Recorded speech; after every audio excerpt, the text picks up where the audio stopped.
Pada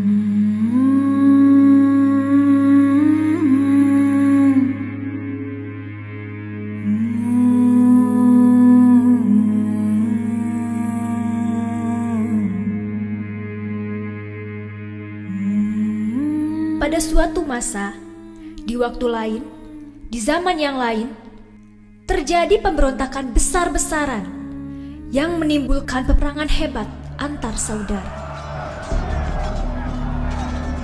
Pemberontakan terjadi karena penolakan dari setiap pemimpin kaum yang menolak gagasan Abrama, pemimpin Ardenesia, untuk menyatukan setiap wilayah agar menjadi kerajaan besar. Peperangan terjadi bertahun-tahun, tapi karena kehebatan Abrama beserta pasukannya, akhirnya peperangan dapat berakhir dan setiap wilayah beserta kaumnya mampu dipersatukan menjadi kerajaan yang maha besar yang bernama Kerajaan Zamrud.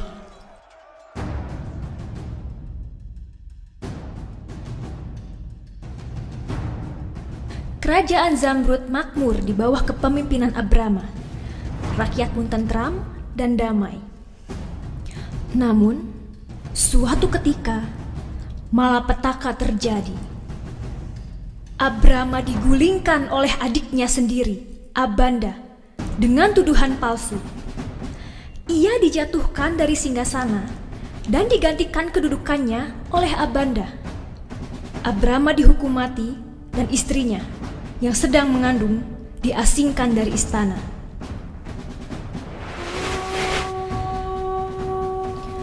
Karena kesedihan yang mendalam, di wanita, istri dari Abrama, mencoba mengakhiri hidupnya dengan menjatuhkan diri ke dalam laut Nandana. Namun, kisah ini belum berakhir. Bahkan, dari sinilah kisah sejati dimulai.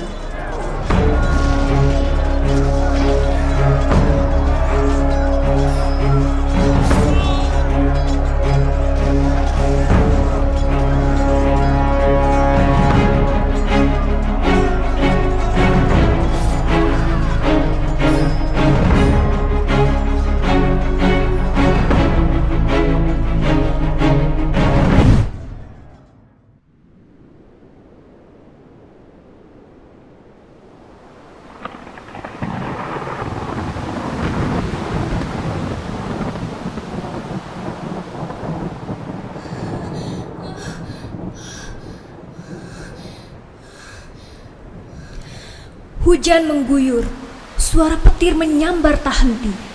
Desiran ombak menyapu karang bersaut-sautan menjadi bunyi tak karuan. Sementara suara wanita menjerit terdengar sayup-sayup. Terlihat di wanita yang telah diselamatkan Dewata dari maut dan ganasnya ombak.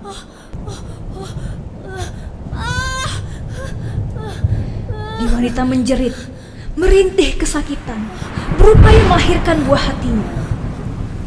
Dari hutan-hutan muncul para pertapa gaib mendatangi di wanita.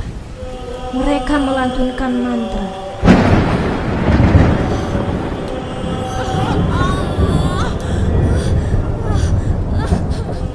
Seketika ombak, petir, hujan, suara teriakan di wanita, dan pujian-pujian para pertapa gaib saling bersaut-sautan mengiringi kelahiran sang putra.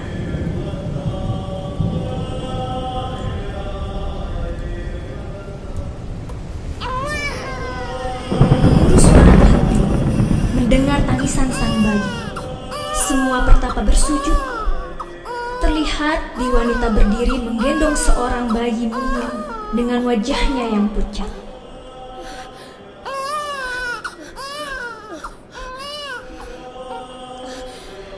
Rasa sakit tak ia rasa. Di wanita terus mencoba berjalan menuju tempat Pitamaha, guru dari Abrama, suaminya. Sementara para petapa mengiringinya dengan bait-bait pujian kepada Dewata.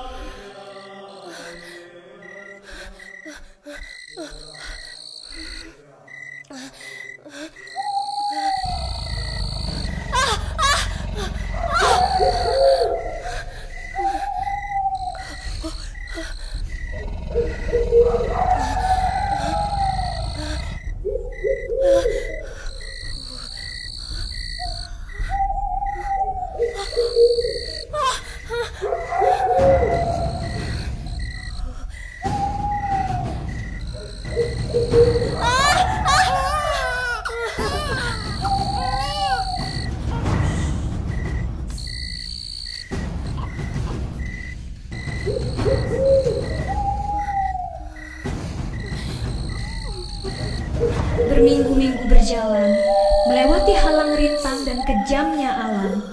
Akhirnya, Diwanita sampai pada tujuannya. Di sana ia disambut oleh Sang Pitamaha. Ya Dewa, Diwanita, ada apa gerangan yang membawamu kemari? Dengan tubuh yang lusuh dan pakaian yang kotor, membawa anakmu yang masih kecil ini. Kemana Abrama suamimu? Apakah dia tidak ikut bersamamu? Tidak, Pitamaha. Aku sendiri datang kemari. Sungguh keterlaluan suamimu itu. Membiarkan istrinya pergi sendirian, membawa bayi tanpa bekal sedikit pun. Aku akan datang ke istanamu untuk mencambuknya. Tidak, Pitamaha. Dia sudah tenang bersama Dewata di atas sana. Apa maksudmu, Nak? Dia sudah tiada. Dia sudah meninggal dunia. Ya Dewata, apa dia sakit? Tidak. Dia dihukum mati oleh adiknya sendiri. Dia dituduh menggelapkan uang kerajaan, sehingga menyebabkan kelaparan di mana-mana. Ditambah banyak pihak yang memojokkannya. Dia tidak bisa membela diri, sampai akhirnya dia dihukum mati. Dan aku diusir dari istana karena aku bingung harus bagaimana. Dan rasa sakit ini terus menusuk hati dan pikiranku. Aku mencoba menjatuhkan diri ke dalam sungai, tapi Dewata belum menghendakiku untuk mati. Di pinggir laut, aku melahirkan anakku ini. Aku melahirkannya sendirian.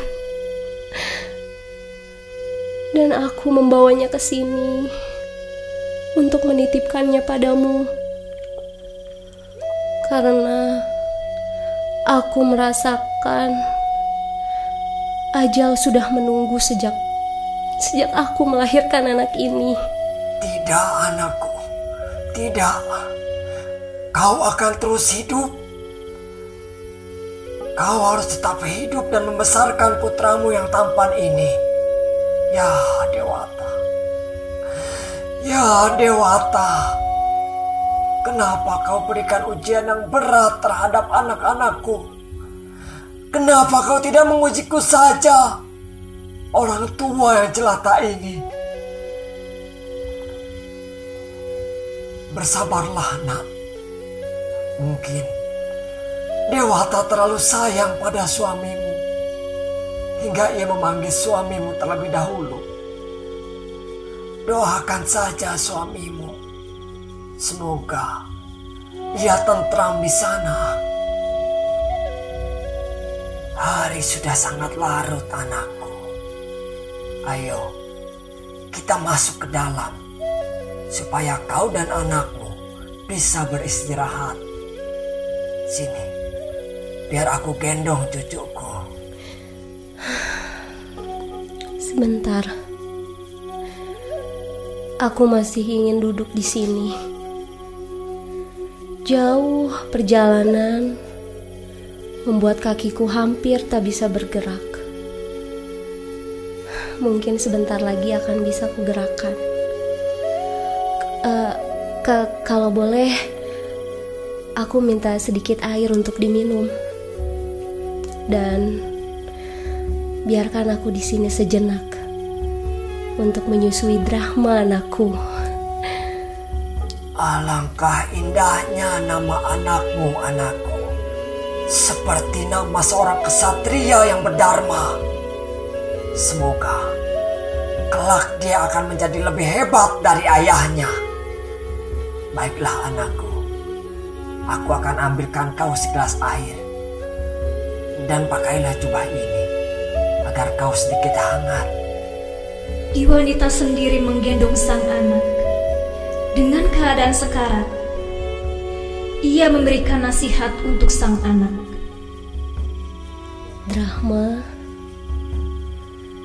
Drahma anakku, kelak kau akan seperti ayahmu.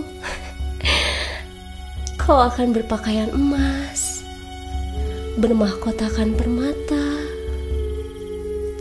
Jadilah anak yang pandai, meski tanpa bekal dari kedua orang tuamu. Maafkan ibu dan ayahmu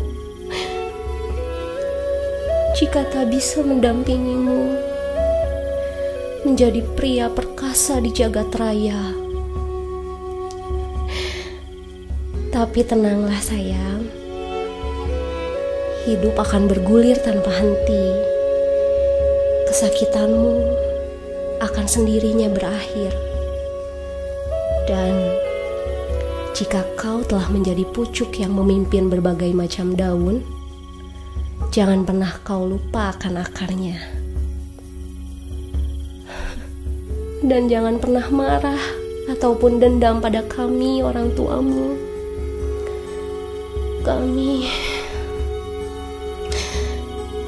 Kami sangat mencintaimu.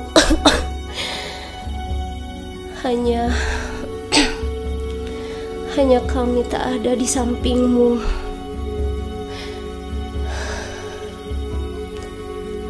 Drahma,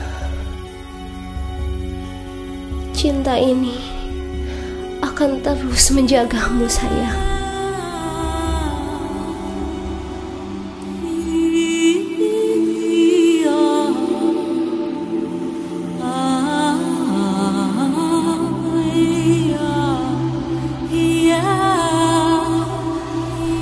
Rencana Dewata tidak ada yang tahu. Sambil memeluk anaknya, nyawanya meninggalkan raga, memenuhi panggilan Dewata. Wanita, nak, bangun nak, bangun. Wanita. Oh Dewata. Oh Dewata, terimalah anakku ini. Tempatkanlah ia di istanamu bersama pengikutmu yang mulia. Pengikutmu yang mulia. Wanita. Ya. Wanita.